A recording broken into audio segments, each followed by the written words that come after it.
Josh Heupel kicked off game week with his Monday press conference. What were some of the big things that he had to say about the Virginia Cavaliers and his team? As again, now we're in game week for the 2023 season. That and a whole lot more. It's your Tuesday Locked On Vols. You are Locked On Vols, your daily podcast on the Tennessee Volunteers. Part of the Locked On Podcast Network, your team every day.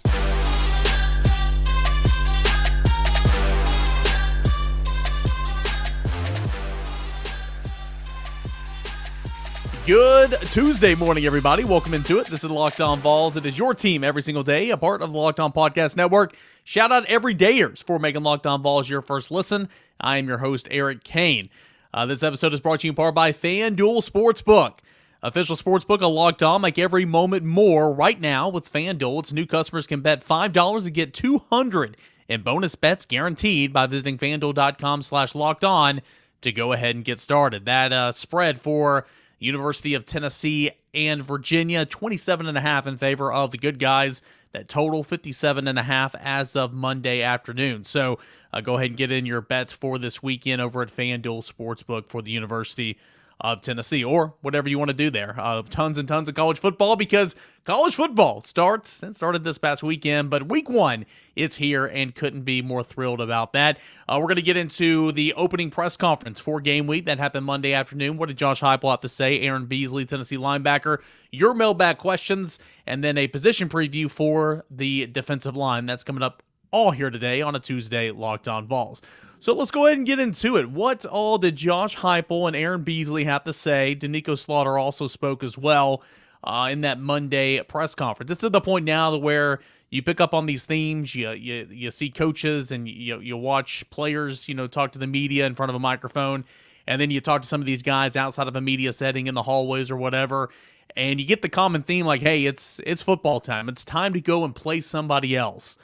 We've been beating the crap out of each other in camp. We've been scrimmaging against one another, inter-squad scrimmages, 11-on-11s, that type of stuff in practice every single day. It is time to get out there and get after somebody else. And Tennessee will get that opportunity with Virginia on Saturday. We'll continue to break down Virginia as the week goes on. My official game preview will be on Friday, so you have time to look forward to that. Wednesday, I'll be talking with Boogie Bentley of the Talkin' Vols Network.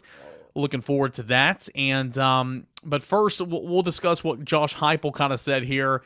I asked him about Tony Muskett, quarterback named starter for Virginia. He's coming over from FCS Monmouth, and he is replacing Brennan Armstrong, who left via the transfer portal to go to NC State.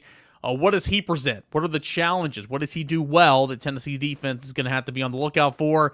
Here's Josh Heupel on Virginia's starting quarterback, Tony Muskett. Yeah, been a really good decision maker, thrown for a bunch of yards, has good pocket awareness, him being in week one, year one within their system. What are the new things that they do to try to put him in a position? We'll find out on game day.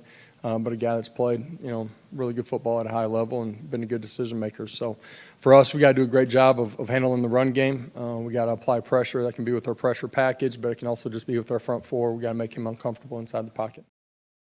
Yeah, Tony Muskett, 1,997 yards, 17 touchdowns, 8 interceptions a season ago. Didn't throw for 2,000 yards, but a pretty talented player. And, Virginia, I'll get into it later in the week, but man, not very good offensively whatsoever, and tons of turnover from that unit a season ago. Top 4 wide receivers are gone. 4 offensive linemen with starting experience, gone. Quarterback Brennan Armstrong, who was the team's leading rusher as well, gone. Defensively, much better, specifically in the front 7. But anyway, a lot of turnover on that offensive side. And before I go any further, I do just want to take a moment. We get so caught up in football, and it's the start of the season, and you just see Tennessee's playing Virginia, and you're so excited about the game. But let's not forget the tragedy that took place with the Virginia football team in November of last year. 3 players fatally shot and killed, and heartbreaking, and resulted in their final 2 regular season games being canceled. And just trying to come back from that and not forget those guys. Definitely not forget those guys. I'm mixing my sports here.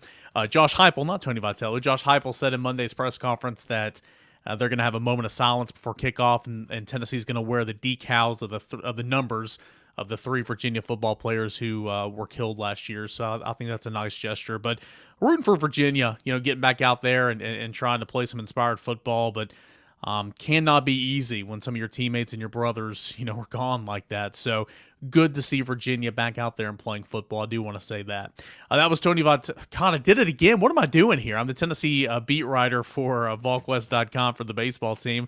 I don't know why I've said Tony Vitello twice this week. As you can tell, it's game week, and I'm going a million different directions. That was Josh Heupel on Virginia quarterback Tony Muskett. What about linebacker Aaron Beasley on Tony Muskett, and a little bit about what that offense does that he's been watching film.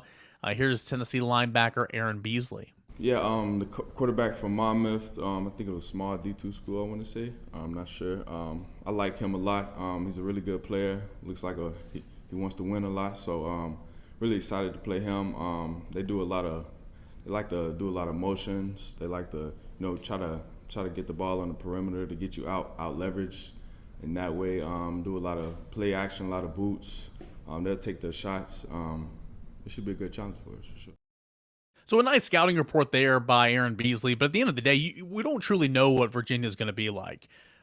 New personnel, new quarterback, game one. Same thing can be said for Tennessee. I mean, we know what this system's going to be, but what tweaks and wrinkles will it have for Josh Heupel will have for Joe Milton instead of Hendon Hooker? We don't know yet. We'll find out as weeks go on. Of course, they'll put in new wrinkles, each week for the game plan, but it's going to be week one. So we don't truly know what Virginia is going to kind of look like and what they're going to kind of base, their scheme around, because it's all kind of brand new.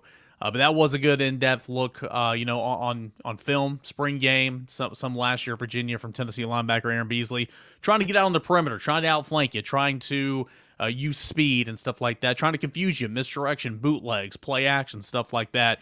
So I'd expect that a lot for the Tennessee defense.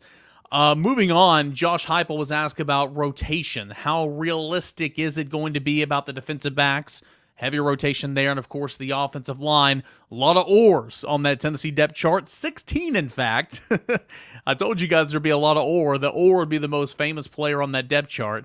So a lot of oars in the defensive backfield and on the offensive line, and kind of how realistic is a rotation for those positions. Josh Heupel was asked that, and here's how he answered first, discussing the defensive back rotation.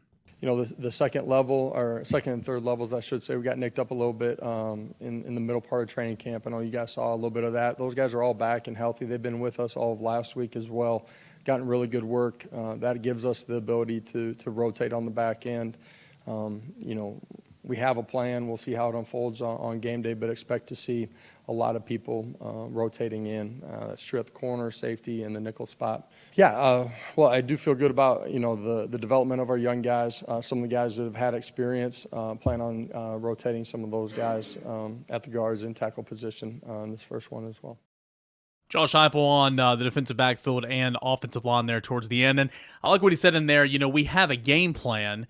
Now, the game can dictate if you get to all those guys, but I do expect there to be a heavy dose of, mixing and matching in the defensive backfield. Obviously, if it's a blowout, then you want to see everybody play. But, what does drive 2, drive 3, drive 4 look like for that defensive backfield? Will they, will Brandon Turnage get a look, or will Gabe Jeudy-Lally be in there with the second series, whatever the case may be? And of course, Kamal Hadden, how much can he play? He's been banged up a little bit, but he'll be a starting cornerback when healthy on this football team. So, I want to play some of those clips. Those are the more newsworthy ones of note, and of course, we'll continue to break down Virginia all week long. Little Award Wednesday coming up tomorrow. Boogie Bentley on Thursday, my preview. I think I said Wednesday earlier. I apologize. Boogie Bentley on Thursday, my preview on Friday. Maybe we'll get a crossover segment or two as the week goes on. Game week is here, and I can't wait. I love this podcast during football season. It is a whole lot of fun. When we come back, I'll answer your mailbag questions for you everydayers right here on Locked On Vols. But hey, this show is sponsored by Betterhelp. Sometimes in life, we're faced with tough choices, and the path forward isn't always clear. Whether you're dealing with decisions about your career, relationships, or anything else, therapy helps you stay connected to what you really want while you navigate life, so you can move forward with confidence and excitement. It's helpful for learning positive coping skills and how to set boundaries that empowers you to be the best version of yourself. It isn't just for those who've experienced major traumas. Therapy can be literally for anyone. So if you're thinking about starting therapy, I encourage you to give BetterHelp a try today. It's entirely online. It's designed to be convenient, flexible, and suitable to your schedule. Just fill out a brief questionnaire to get matched with a licensed therapist, and you can switch therapists anytime for no additional charge. Let therapy be your map with BetterHelp. Visit BetterHelp.com/LockedOnCollege today to get 10% off your first month. That's BetterHelp. HELP.com/LockedOnCollege. Let therapy be your map with BetterHelp. Welcome back into your Tuesday edition of Locked On Vols. Appreciate you guys for being here. And today is your show. Every dayers, you can send in your questions, your comments, your concerns, whatever you guys have, and I will do my best to answer those questions. And we got a lot in here today, so I can't thank you enough. We'll go ahead and get started. We'll hit my DM at _Caner first, and we'll start with Willie the Kid. Willie the Kid wants to know, do you think Charles Campbell is an upgrade compared to Chase McGrath? Also, will the kick return game play more aggressive this season and put a playmaker back there and let them take some risk instead of being conservative like last year? Yeah, so I think in terms of kick returning, I think Cam Selton's going to be your kick returner, a true freshman, and I think he's a playmaker. I think they're going to put him back there for a reason. Your other kick returner would be D. Williams, and of course D. Williams is already a dangerous punt returner, so I do think that they're going to be a little bit more pedal to the metal in the kick return game. Now, last year with Jimmy Holiday, they were very conservative. 2 years ago with Velus Jones, pedal to the metal. So I think you're going to see more of that like in 2021. Campbell, do I think Charles Campbell, the transfer kicker from the Big Ten, is an upgrade over Chase McGrath? We'll see. Chase McGrath was a solid kicker here for Tennessee. And a lot of times, I never talked bad about him, but I wasn't a big Chase McGrath believer simply because he didn't have the strongest leg. That doesn't mean he didn't make some big-time kicks. Obviously, won that game against Alabama. That was huge. He made a lot of big-time field goals for Tennessee.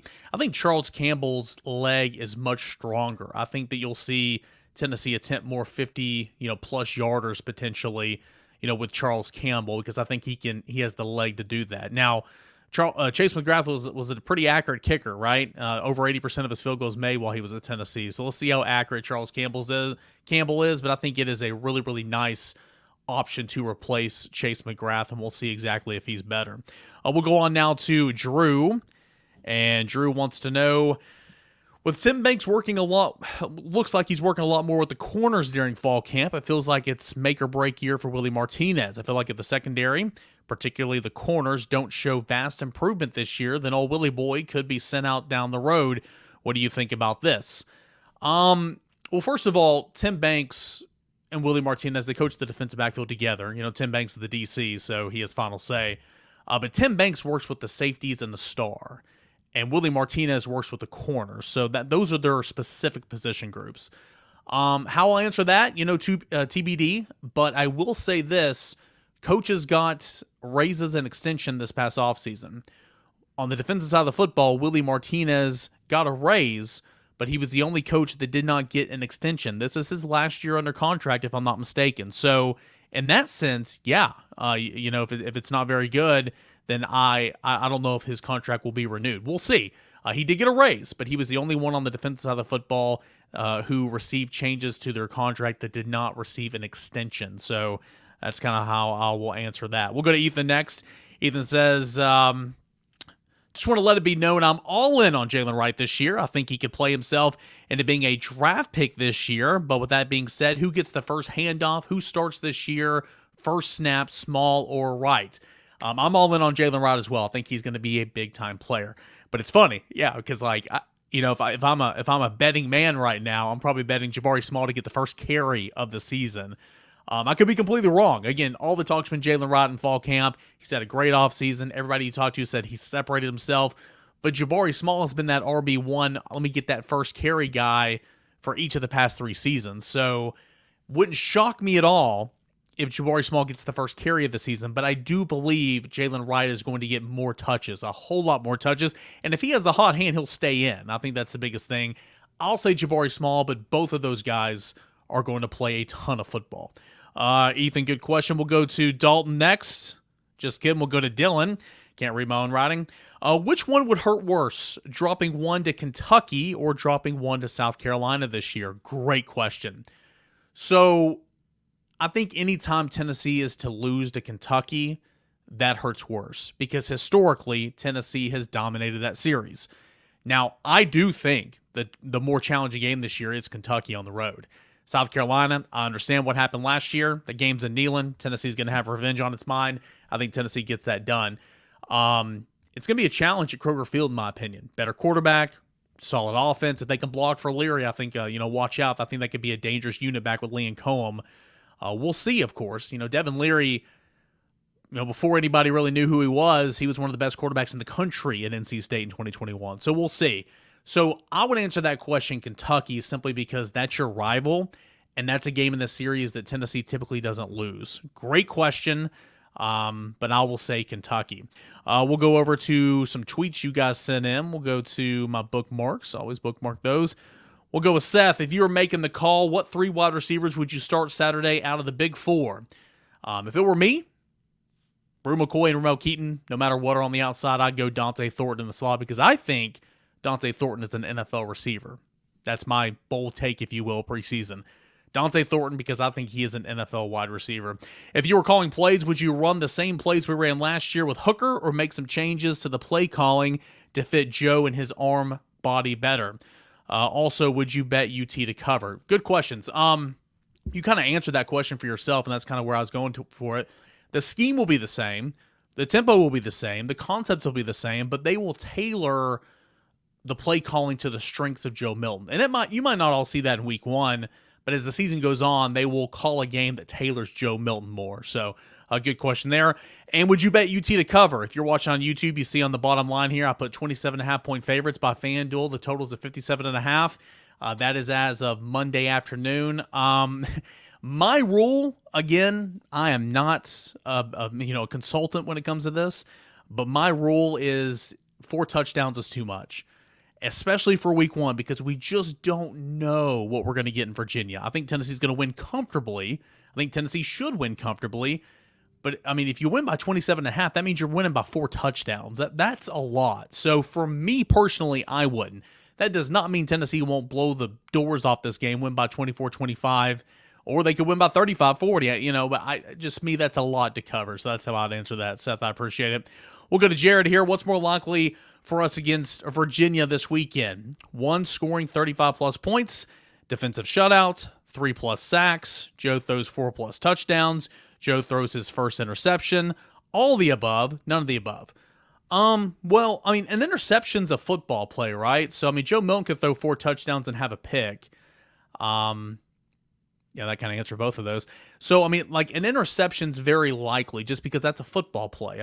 Peyton Manning throws interceptions too, right? Joe Milton has never thrown an interception at Tennessee, though. That is interesting. I will say 3-plus sacks. I think Tennessee can get that done. A lot of turnover on the offensive line for Virginia. I think Tennessee can do that. I'm not expecting a defensive shutout, and I could see Tennessee scoring 35-plus points, but I'll go 3-plus sacks. I think that is a good number for Tennessee, and I could see that happening more than anything else. I got 2 more. We'll go to Hunter here. Let's say Tennessee finishes with 9-plus wins, and Venables Sooners finish worse than last year's record of 6-7. Would Tennessee be at risk of losing Heupel to his alma mater in Oklahoma? That question will always be there. And my simple answer will always be this. As long as Bob Stoops is around that program, Josh Heupel won't go anywhere near it. Now, Bob Stoops is no longer the head coach there. I get it. Bob Stoops is doing some other things and coaching minor league football and all that. But Bob Stoops has very much still got his stamp on that program. And Josh Heupel and Bob Stoops do not like each other.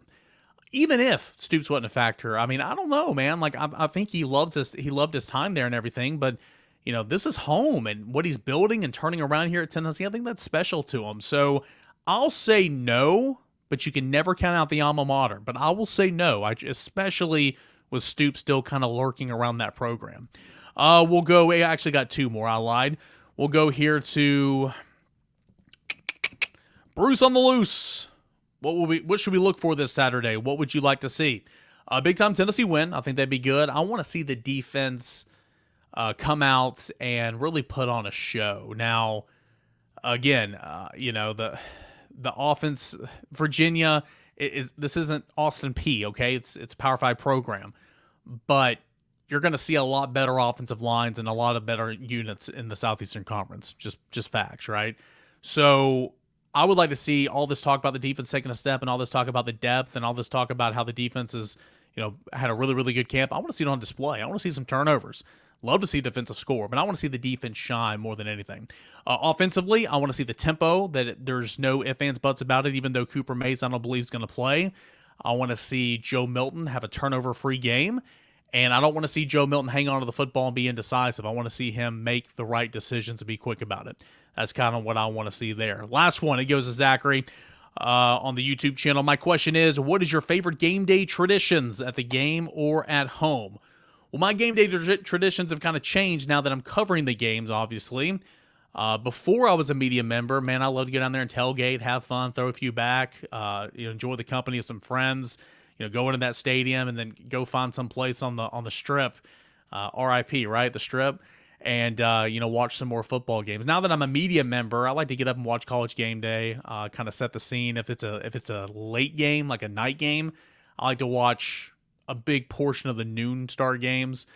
And then I like to get to the stadium, walk around, meet and greet, say hello to everybody in the press box. All these guys you only see a couple of times a year, and you see them in the UT press box. So I want to see all that.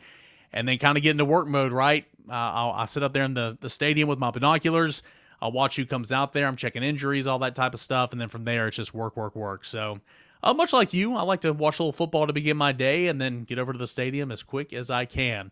As always, guys, appreciate you guys for getting in those mailbag questions. Everydayers, when you get to take over the show every Tuesday right here on Locked On Vols. Hey, when we come back, we'll briefly get into the defensive line. And I'll tell you what I'm expecting out of that position with our position preview, the defensive line. That's coming up next right here on Locked On Vols. But as always, guys, I want to see about our proud sponsor of the show, and that is FanDuel. Get ready for the NFL season with incredible offers from FanDuel. It's America's #1 sportsbook. Right now, new customers can bet $5 to get $200 in bonus bets guaranteed. Plus, all customers who bet $5 will get $100 off NFL Sunday Ticket from YouTube and YouTube TV. I'm going to read that again because that's pretty cool. All customers who bet $5 will get $100 off NFL Sunday Ticket from YouTube and YouTube TV. That's not bad right there. Now is the best time to join FanDuel. The app is easy to use. You can bet on everything from spreads to player props and more. I was talking about Tennessee's game as of Monday afternoon. The good guys are favored by 27.5 points. That total sitting at 57.5. Let's take the over. Let's have some fun here, see some points. That's Tennessee and Virginia. Visit FanDuel.com/lockedon to kick off the NFL season with an offer you don't want to miss. FanDuel, it's official partner of the NFL. All right, guys and gals, one more segment left here this Tuesday edition of Locked On Vols. Ward Wednesday coming up tomorrow. Boogie Bentley on Thursday. My preview coming up on Friday. We are off and running for Tennessee football game week against the Virginia Cavaliers coming up Saturday, noon Eastern. Your boy's going to be in-house at Nissan Stadium for the lovely 11 a.m. local time kick. Can't wait for that, right? Tennessee put out a depth chart, and I tweeted it out there. You guys probably saw some of that. You might have seen it somewhere else on Facebook or social media or whatever. Again, there's a method to the madness, okay? We projected the 2-deep depth chart on yesterday's show, and a lot of it was mainly accurate. But, I mean, there's some positions that have 2 guys. There's some positions that have 4 guys, a lot of oars. You're dealing with young guys. You don't want to run anybody off. You don't want to discourage anybody that you might be counting on later this season, but you don't want them to get down on themselves and not have any confidence. And when that time comes that you might need them, they just don't have any confidence in themselves. And also, I'll point this out as well. We get this. You're watching on YouTube. Here's the depth chart that we got from Tennessee yesterday. Like, this isn't news to these players. Like, they're not logging on Twitter and seeing @_Kaner tweeting out the depth chart. Like, they go in their position groups, for meetings and out on the practice field. They know where they stand, okay? So this isn't breaking any news here. But, I mean, for example, like, you have, at the quarterback position, you have Joe Milton, and then there's 3 backups listed there. Why list 3 backups? It's Joe Milton, it's Nico Iamaleava, move on. You know what I'm saying? But for tight end, you have Jacob Warren or McCallan Castles. Why isn't Ethan Davis listed there? Ethan Davis is going to play. Like, it just doesn't really make sense. But anyway, I digress. Let's look at the defensive line, all right? This is a deep, experienced group.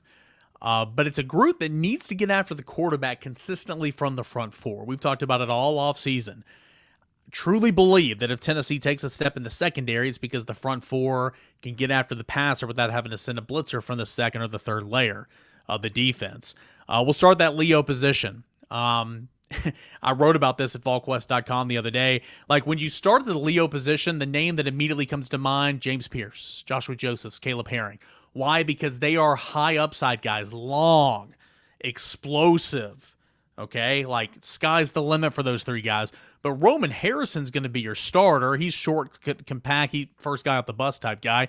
And he's played a ton of snaps for Tennessee. He's had a really, really good offseason. He started to come through there towards the end of last year. If he can finish in the backfield, I think Tennessee can be off, and I think Tennessee can have something in Roman Harrison here in his fifth year. But regardless, again, because I lost my train of thought. This is super embarrassing. Because defensive line is such a rotational position, and because there's different personnel packages, down and distance and all that type of stuff, you'll see multiple Leos on the field at the same time. Roman Harrison, Joshua Joseph, James Pierce, all those guys. So that's kind of the look at the Leo position. I'm super thrilled about the Leo position. I'm excited to see how that group can try to pick up the slack from Byron Young leaving to the NFL. And I'm excited to see what that looks like. Let's go inside to the defensive tackles, interior. Now, a little bit thin now, okay? Elijah Simmons, he's going to be out a minute, all right? I expect Josh Heupel to maybe in his Thursday press conference to give us an exact timeline, but you guys who are subscribers to VolQuest.com heard about this last week. Elijah Simmons is going to be out a minute, all right? And you're a little thin at the defensive tackle position. Amari Thomas and Omar Norman-Lott are going to be your two starters, if you will. Bryson Eason's going to play a ton. Karot Garland's going to be in there and play some. And honestly, defensive tackle bodies, that's all you got. Freshman David Hobbs is going to get some run there. He's got his weight up close to around 300, so that's good. And David Hobbs is going to play and be in the rotation. But you really want Elijah Simmons to be in there and be in that rotation as well, but he's going to be out a little bit. But those are your defensive tackle body options. Let's go to the defensive end spot, opposite the Leo position. That's where your Tyler Barron, your Dominic Bailey's, your Tyree West, okay? That position I'm excited about because I think all three of those guys will play. I think Tyler Barron, durability has always been an issue, but I think Dominic Bailey's had a really strong veteran portion of his time at Tennessee as a junior and as a senior. He's listed as a redshirt junior, but he's an upperclassman. Tyree West is going to be in on pass rushing situations, getting after the quarterback. He can slide inside as well. I think Omar Norman-Lott is going to be a really nice pass rusher for the interior of the defensive line. So I love this group. I do. Tyree Weathersby is probably going to miss the season. True freshman. He would have been in this rotation, but he's not because obviously he's going to miss some of the season. But a lot of bodies here are going to play. Again, your defensive tackle bodies, all four of these guys are going to play, but the two that are going to quote-unquote start probably, Omar Norman-Lott, Amari Thomas. And then behind them, Bryson Eason's going to play a ton of snaps. Along with Karot Garland and David Hobbs, at least, as a true freshman. Your defensive end position, Tyler Barron, Dominic Bailey will play about each of the snaps, probably even out about the snaps there. Tyree West now coming up as a sophomore. He'll play a lot. And then those four Leos, Roman Harrison, James Pierce, Joshua Josephs, and Caleb Herring, they're all going to play as well. I don't think I'm missing anybody that's going to be in the rotation just when Elijah Simmons gets back as well. So strength of Tennessee's defense, one of those is going to be the defensive line. Strength of Tennessee's team overall is going to be the defensive line. I think these guys are going to be good, and I'm excited to see how they can come and get after it and take advantage of a defensive line for Virginia that is going through a lot of growing pains. Brand new offensive line coach as well. So more on Virginia as the week goes on, but that's kind of a look at the defensive line group for the University of Tennessee. Guys, thank you so much for being here. Thanks so much for sending in those questions, comments, concerns, all that and more. We've got loads and loads of more content here on Locked On Vols as the week continues. Ward Wednesday tomorrow, Boogie Bentley Thursday, My Preview Friday, maybe a crossover between now and then. We'll finish off the position previews and tell you everything you need to know about the Virginia Cavaliers, all that and more right here on Locked On Vols. Appreciate you guys. Have a great rest of your Tuesday.